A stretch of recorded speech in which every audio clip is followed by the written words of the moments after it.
وكل ضلالة في النار أعاذنا الله منها وإياكم. أما بعد إخوة الأعزاء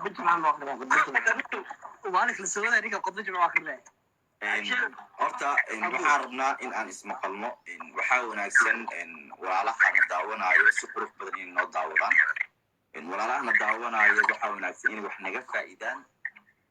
meesha waxaan usoo galnay in anagu waqti aan ku qaadano walaalahana daawanayo ee 660 ahna inay waqtina la qaataan ama hore waa kusoo dhaweynaynaa aruur sidoo kaleeto anigoo ka wakiil ah walaalaha daawanayo ama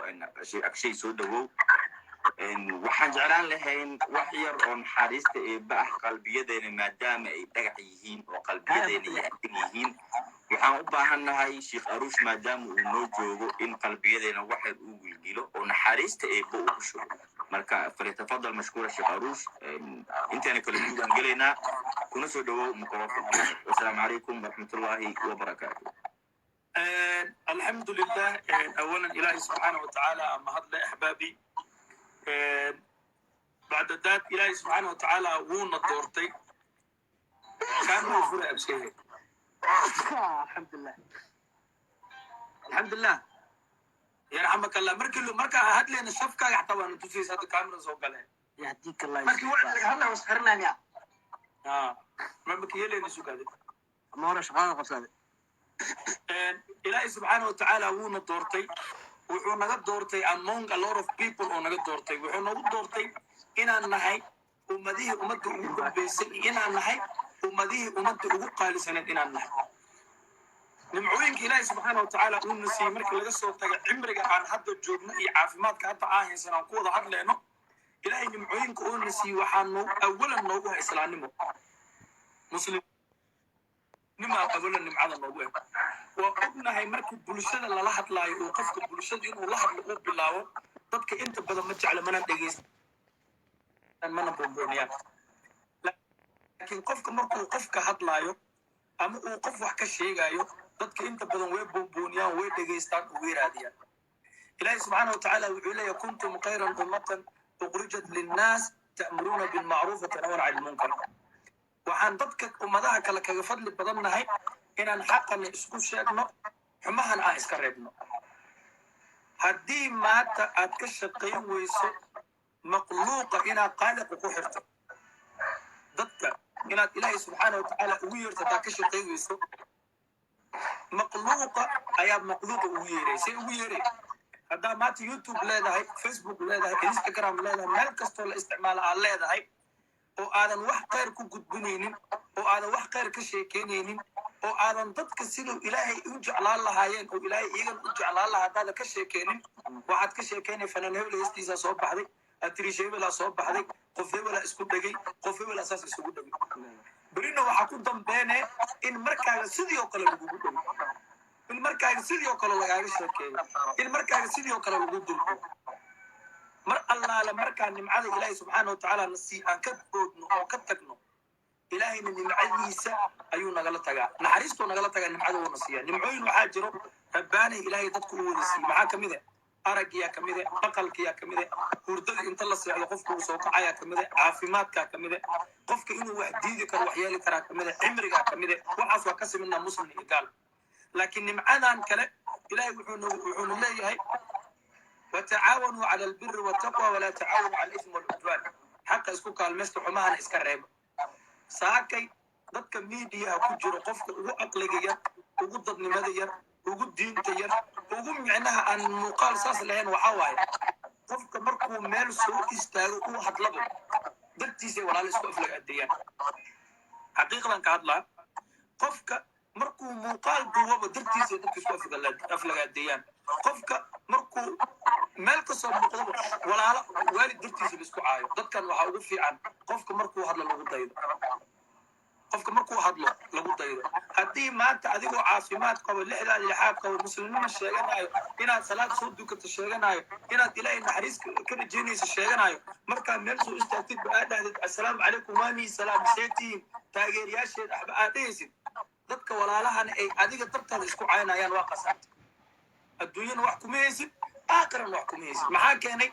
مال كستو منكر كاس للسوية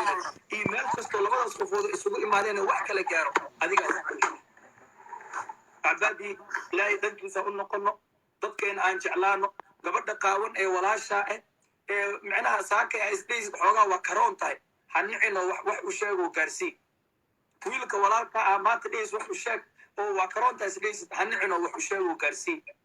كان في أنا إسبيس في عنانا كتومي وناجي ولا تنما كتومي حنيعنا هرين وراد سوى كفائي وحدبات كوفيلا دبات وحكوفيلا muuqaalka adiga aan leedahay ka hadasho dadka isku day oo dadka ay is dhibaateeyaan ilaahay aan ka baqno ilaahay aan ka xishoono ilaahay ahad xishood badan waay sidoo ilaahay asaga nooga xishoodo anaga aan uga xishoono ilaahay subhanahu wa ta'ala hal mar aagaad ilaahay waxa saaraba isii ilaahay ahad xishood badan waay gacmo kor loo taago mas'uul celiyo azza wa jalla sidoo ilaahay nooga xishoonayo oo waxaan ilaahay u weydiino ducada aan ilaahay duceysana u weydiino aan ilaahay uga xishoono ahbaabi waxaan kusoo qatimaa anoo nafteeda ka bilaawaayo nafteeda anoo ka bilaaway waxaan kusoo qatimaa dadnimada waa u kala dhalasho hadday maanta beriiska kaa gasho inaad qof walaalkaa xumaha uu leeyahay inaad dadka tustid hadday maanta beriiska kaa gasho xaqiiqatan adiga xumahaaga qarin mayso inaan saaka aniga walaalkay agshay amoor mastanaan inaan xumahooda dadka tuso inay qof xun yihiin inaan dadka tusato beriiska iga galo aniga xumahayga qarin mayso intaasaan kusoo qatimaa beriiska iyo dadnimada iyo walaaltinimada iyo kaa galin youtube-kaaga gal facebook-kaaga gal waxaaga kala gal sida kastayaan laakiin si uu ilaahay caza wajalla raali kaagiya u sameey adigoona dad isku dirin dad kala geenin firi iska dhaaf inaad bulsho dhan oo weynee saaka qabiil iyo dadnimo iyo qarnimo u kala go-aanay ilaahay wuxuu leeyahay labada isqabto ee hal qol seexato ee hal sariir ku seexato ayuu wuxuu leeyahay ilaahay subxaana wa tacaala wain qiftum shiqaaqa baynihima fabcathuu xakaman min ahlihi wa xakaman min ahliha xakam waxaa la dhahaa shiqaqa iyo dhibaatada iyo afgarwaaga dhacay lasoo afjaro laba qofooda hal sariir ku seexato hadduu dhib soo kala gaaray ilaahay wuxuu leeyahay dhibka iyagu wuuba soo kala gaaray oo dad hadli kara maaha dad heshiis kara maahane ehelkiisa iyo iyada ehelkeeda gabadha ehelkeeda wiilka ehelkiisa awada hadlaan oo shiqaaqa iyo dhibka gaaray hala kala booyo dhayo maanta meelaa soo istaagtay waa aragteen inta badan dadka miidiyaha ku jiro ee gabar iyo wiil ku jiro markay inta muuqaal sameeyaan ee muuqaalka comment negative ah ka bixisiin ee aa comment dhaadiin war isaas tur war ilaahay ka baq war sidaa yeen ahadkan ilaahay inta uu adiga aa ka baq leedahay asbu uu yaqaano commentigu kaa xirana waa arkay nin inaag isqabo oo anshaxumo sameynaayo oo iyu qawno xiro sameynaayo commentigu kaa xirana berita markay kala tagaan youtube furnaay waxay rabaan iska sheegaan dadka hortooda isku shumanaa waxay rabaan berita markay kala tagaan gabadhan iyadoo oynaysa soo istaagay waxay tahay ninkaas soo xumeeyey soomaaliya halii kala kiciy youtube kor haliigu qaado wiilkan wuxuu ku dhaha naagtaas saasa iyo heshintee ka dhacday soomaaliya halii kala kiciy waxa la yeela mar walba waxaa tihiin maxkamad aanan lacagna la siinin maxkamad aakhiradooda adduunkooda nooyaatiin mar walba qofka markii uu khayrka iyo wanaagga iyo bashbashta iyo nolosha fiican uu ku jiro commentiga kaa xirtay balooga ku saare abbaa ilaahay kacab is astura daadhaadi baloog ku saare abbuu ilaahay kacabsi walaalkaa iska daadhaada baloog ku saare berita markay kala tagaan inuu kugu soo cawaado a qof waalidkiisa iyo qabiilkiisa dadkiisa oflagaadiso aan kasoo baxayaan ahbaabi aniga intaasoo kusoo koobaa hadalkaas aan ii sheegay nafteeda ka bilaabaa weligay social media intaa ku jiro qof wax kama sheegin xitaa dadku wax iska sheegaya waa dhibsadaa aan iska dhaafno arrin fiican ma ahan wixii aan qalda nafteedii shaydaani ahaatay hadda kaftankeeni iyo baashaalkeeni waxayna iska galno jadwalka dhan inoo bedela ku socda walaaley okay kaasi wuxuu ahaa oo si toos ah noogu daadinaya barnaamijka shiikheeni shiikh arus haddana barnaamijka waxaan